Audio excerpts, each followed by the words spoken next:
افغانستان، جس کی جنگ پر امریکہ نے $2 ٹریلین کے قریب پیسے خرچ کیے، یہ ایسا ملک ہے جسے گریوی یارڈ آف امپائر کہا جاتا ہے۔ یعنی کئی سپر پاور ممالک افغانستان میں آ تو جاتے ہیں لیکن ہمیشہ اپنی بےزتی کر کے واپس لوٹ جاتے ہیں۔ ایم ایچ ایکسپلورر کی اس ویڈیو میں آپ سبھی کا تہہ دل سے خوش آمدید۔ افغانستان کو گریوی یارڈ آف امپائرز اس وجہ سے کہا جاتا ہے کیونکہ 19ویں صدی میں برٹش آئے تھے لیکن بڑی ذلت آمیز شکست سے انہیں دوچار ہونا پڑا۔ 20ویں صدی میں سوویت یونین افغانستان میں آیا اور 9 سال بعد اپنی بےزتی کر کے واپس چلا گیا، اور 21ویں صدی میں US افغانستان آیا تھا اور اب واپس چلا گیا اپنی ناک کٹوا کر۔ لیکن ایسا ہرگز نہیں ہے کہ افغانستان کو کسی نے کنکر نہیں کیا۔ اگر ہم اینشنٹ ہسٹری میں جائیں تو الیگزینڈر دی گریٹ، عرب kings, Genghis Khan, Shah Jahan and Aurangzeb اور راجہ رنجیت سنگھ جیسے رولر نے افغانستان کو فتح کیا تھا۔ لیکن افغانستان ایسا ملک ہے جس پر بڑی مشکل سے لوگ قبضہ تو کر لیتے ہیں، لیکن پھر افغانستان میں قبضہ جمائے رکھنا یہ ان کے لیے مشکل ہی نہیں بلکہ ناممکن بن جاتی ہے، کیونکہ یہ مانا جاتا ہے کہ افغان واریر افغانستان کی ایریا کو آکوپائیڈ رکھنا بڑا مشکل بنا دیتے ہیں کسی بھی فورن رولر کے لیے۔ یہ تو تھی افغانستان کے بارے میں کچھ اہم باتیں۔ اب آ جاتے ہیں اپنے اصل ٹاپک پر، یعنی سراج الدین حقانی، جو کہ حقانی گروپ کا لیڈر اور افغانستان کے انٹیریئر منسٹر یعنی وزیر داخلہ بھی ہیں، جس کا مطلب یہ ہے کہ افغانستان کے انٹرنل سیکیورٹی اور انٹیلیجنس سب کچھ سراج الدین حقانی کے انڈر ہے۔ یہ شخص FBI کے موسٹ وانٹڈ لسٹ میں بھی شامل ہے، اور یہاں تک کہ امریکہ نے اس پر $10 ملین یعنی 228 کروڑ روپیوں کا انعام بھی رکھا ہے۔ اگر بات کریں اس شخص کی ارلی لائف کی تو اس نے اپنی ابتدائی زندگی پاکستان میں گزاری۔ سراج الدین حقانی جو کہ جلال الدین حقانی کا بیٹا ہے، اور جلال الدین حقانی وہ شخص تھے جس نے 1970 میں حقانی نیٹ ورک کی بنیاد رکھی۔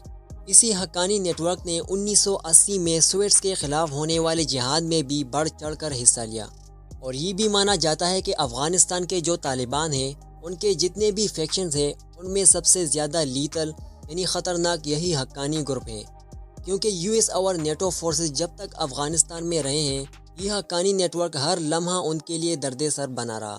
2018 میں جلال الدین حقانی کی ڈیتھ ہو گئی، تو اس وقت سے لے کر آج تک حقانی گروپ کا لیڈر یہی شخص سراج الدین حقانی ہے۔ اس کی پیدائش 1979 میں ہوئی اور اس نے اپنا بچپن پاکستان میں ہی گزارا۔ ابتدائی تعلیم اپنے والد جلال الدین حقانی سے حاصل کی اور صرف 5 سال کی عمر میں KPK کے ایک مدرسہ انجمن علوم القرآن میں داخلہ لیا۔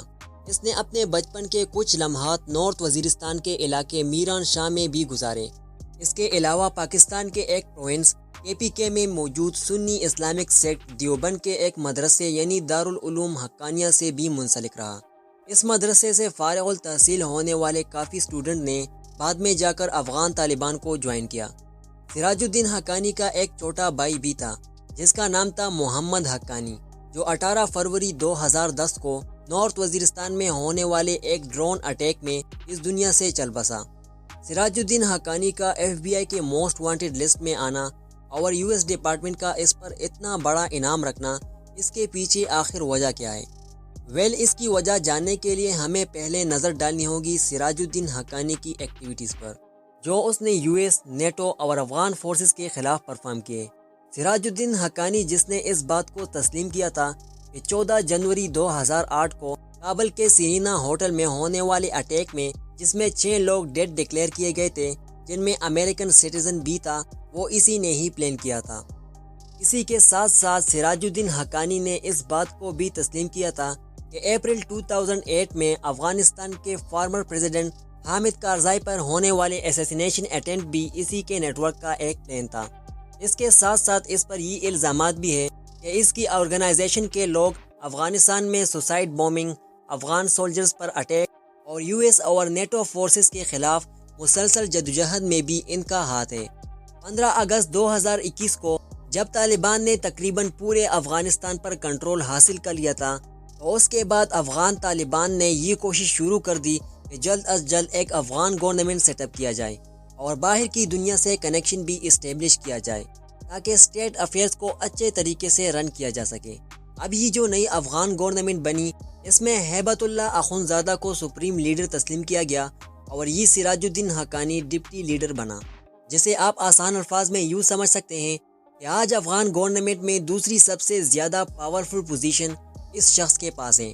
ویسے تو سراج الدین حقانی مئی 2022 سے پہلے کبھی بھی منظر عام پر نہیں آئے، لیکن اس نے اپنا پہلا انٹرویو جو کہ آن کیمرہ تھا وہ مئی 2022 میں CNN کے ایک فیمیل ٹی وی ہوسٹ کو دیا تھا، جس کے بعد سے سوشل میڈیا اور خاص طور پر فیس بک اور یوٹیوب پر اسی کے ہی ویڈیو سامنے آ رہے ہیں۔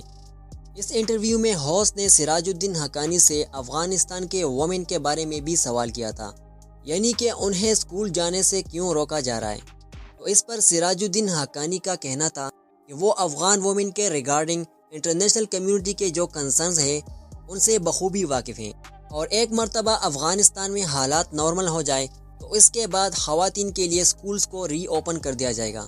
جب سے طالبان پاور میں آئے ہیں انہوں نے یہ کوشش کی ہے کہ افغان طالبان کا ایک پازیٹیو چہرہ انٹرنیشنل کمیونٹی کے سامنے پیش کیا جائے، تاکہ دوسرے ممالک نہ صرف ان پر ٹرسٹ کر سکیں بلکہ ان کے ساتھ ریلیشنز بھی اسٹیبلش کر سکیں۔